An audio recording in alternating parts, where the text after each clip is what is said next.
Wouhou! Salut les self-rénovatrices, salut les self-rénovateurs, j'espère que vous êtes au top en ce moment. Tu peux aller nous rejoindre sur Twiza si tu as envie pour pouvoir nous filer un petit coup de main sur notre chantier participatif. Ça te permet de transmettre tes savoirs, d'en apprendre des nouveaux et surtout de passer des moments hyper sympas au coin du feu le soir et même en journée. C'est la franche rigolade. N'hésite pas à nous rejoindre. Tu peux aller voir sur Twiza et puis tu peux également nous mettre des petits messages en commentaire si tu veux venir participer à cette petite aventure. Bien évidemment que on ne fait pas que travailler. D'ailleurs, ce week-end qui vient de passer, on était en animation, on faisait une soirée mousse party. Donc, on a pu se taper un super gueuleton, passer une super soirée de détente. Et tout ça au frais de la princesse, c'est quand même super agréable. Maintenant, on passe au vif du sujet. Je vais te montrer comment rallonger une poutre, une solive, un bastin, à condition que tu aies quand même une certaine épaisseur, une certaine hauteur sur celle-ci. Et tout ça avec l'enture à mi-bois. Allez, c'est parti. Ouh. Donc voilà comment se fait l'enture à mi-bois. Alors on dit à mi-bois parce que finalement, pour couper la longueur de ta poutre, il faut choisir la moitié de ton bois ici. Pareil à l'extrémité ici. Et tu viens couper tout ton bois comme ceci. Et tu fais pareil de l'autre côté. Et comme ça, tes deux morceaux de bois vont pouvoir après s'emboîter l'un sur l'autre. Bon, pour finir mon enture sur la poutre, comme j'ai coupé à la scie circulaire, il faut finir pour avoir un angle propre droit, parce qu'un rond ne va jamais dans un angle, avec une scie égoïne.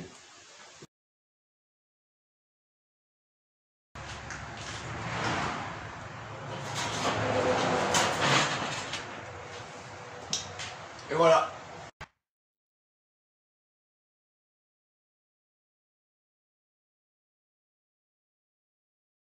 Yep.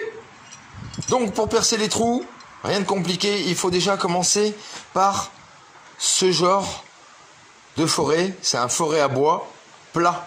Voilà. Donc là, c'est un gros diamètre, mais en fait, je le fais exprès parce que moi, je veux que mon écrou et ma rondelle disparaissent dans la solive, dans la poutre. Parce qu'après, il va y avoir mon contre-latage et mon latage pour pouvoir après poser mes tuiles. Donc forcément, je ne dois rien avoir qui gêne. Une fois que j'ai fait l'épaisseur de mon écrou et de ma rondelle, je viens directement percer avec un gros forêt à bois comme celui-ci. Voilà. Et comme ça, je perce de part en part mes deux poutres. Ensuite, il n'y a plus qu'à préparer les tiges filetées. Bon, maintenant que tu as fait tes trous, eh bien, il faut préparer tes tiges filetées. Moi, je vais mettre de la tige filetée, je vais mettre de la 14 avec des écrous qui vont avec. Allez, puisque tu es sympa et que tu laisses des petits pouces vers le haut, et puis que ici en bas, eh bien, tu t'abonnes, je vais te donner une petite astuce pour pouvoir facilement intégrer tes écrous sur tes tiges filetées. Alors, tu vois, j'ai fait des petites marques, tu vois, on voit les petites marques rouges. Voilà.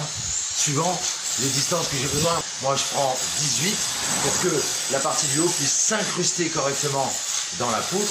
Donc, visseuse dévisseuse, tu viens mettre ta tige filetée dessus. Là, voilà. Et ensuite, eh bien, suivant si tu veux avancer ou reculer, là c'est en mode dévissage. Et en fait, je tiens mes écrous. Et là, tu vois, mon écrou descend tout seul.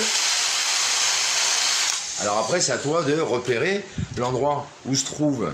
Voilà, tu vois, ma petite marque, elle est ici. Voilà. Et bien, mon écrou, je le mets à côté. Voilà. Et là, je vais faire descendre celui-ci. Voilà. Ma petite marque, elle est là. OK. Et là, et bien comme ça, je suis juste avant. Comme ça, quand je vais couper avec ma meuleuse d'angle, tac, j'aurai pas besoin de m'embêter ici à reprendre le filetage propre pour pouvoir mettre l'écrou de ce côté-là. Et comme je l'ai rentré propre de ce côté-là, puisque c'est le début de la tige et que le filetage est bien propre, ben, je suis pas embêté.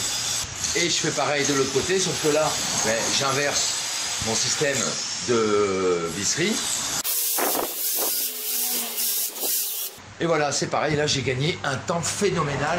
Petite astuce, hey, chut, tu le dis à personne, hein. Allez, maintenant on installe. Bon, maintenant, il faut fixer nos deux morceaux de solive, de poutre, ensemble. Colle à bois, prendre la colle qui résiste à l'humidité.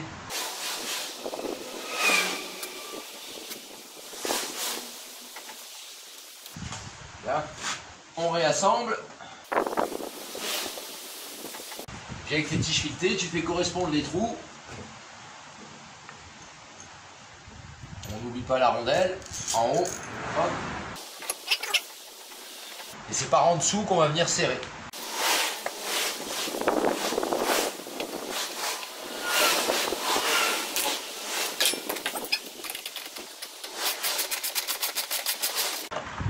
Alors au début, inutile de serrer à mort le premier boulon.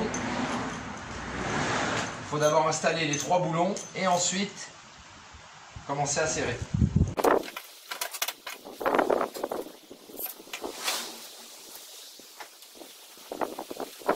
Maintenant que j'en ai déjà mis 2, je peux commencer à serrer un peu plus là déjà.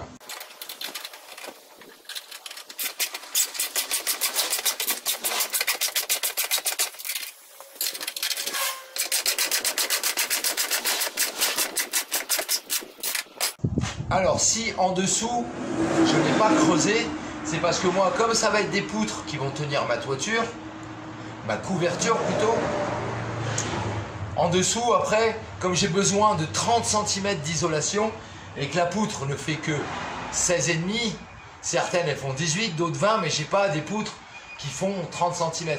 Donc je vais être obligé de mettre des suspentes et après faire un faux plafond en fourrure et placo-plâtre. Bon, ben maintenant, je vais fixer toutes les autres et puis on se retrouve sur la toiture. Voilà, la mission de l'après-midi est réalisée. Il fallait faire les trous tout au bout dans le mur pour pouvoir inclure les poutres à l'intérieur. Tailler les poutres toutes à la même longueur. Donc toutes celles-là, j'ai pas eu besoin de les rallonger. Et puis jusque après les 2 dernières ici que tu m'as vu faire, la fameuse enture à mi-bois. Et donc comme ça, ça me permet que tout mon toit soit prêt pour recevoir ensuite mon litonnage, etc. pour pouvoir refaire ma toiture. Malgré ça, j'ai pas encore fait mes ouvertures ici pour que tout soit de même niveau. En fait, je vais incruster les poutres dans le mur, mais ça, c'est encore une autre histoire. Donc, l'enture à mi-bois, ben voilà ce que ça donne. Alors, faut pas oublier que quand tu rallonges une poutre, une solive, ça crée une faiblesse. C'est pour ça que mes entures, je les ai mises plus proches de mon mur en pierre, plutôt que là-haut, directement, proche de mon mur, où après, il va y avoir tout le vide de la chambre ici dessous. Si toi tu fais la même chose mais directement à plat pour faire un plancher que du solivage, eh bien là il va falloir mettre une enture d'un côté, une enture en haut, une enture en bas, une enture en haut, une enture en bas, une enture en haut, etc. sur toutes tes solives. Voilà, ou toutes tes poutres. Voilà les petits chéris, cette vidéo est maintenant terminée. Merci de l'avoir suivi. Tu n'as plus aucun secret pour pouvoir faire une enture à mi-bois, rallonger tes poutres, solives, bastins. Hyper facile, avec très peu d'outils. T'as vu, on fait ça tranquillement et le tour est joué. Tu peux rallonger tout ce que tu veux pour pouvoir faire tes petits planchers, etc. C'est génial. Voilà les petits chéris, merci de votre fidélité, merci de laisser des petits pouces en l'air, de vous abonner, de partager. Et puis comme je vous le dis toujours, soyez inventifs, créatifs et ingénieux, surtout restez-le et prenez bien votre temps pour tout le temps faire de votre mieux. Du super bon boulot et je vous dis à bientôt pour une nouvelle vidéo de Reno. À bientôt, salut les builders.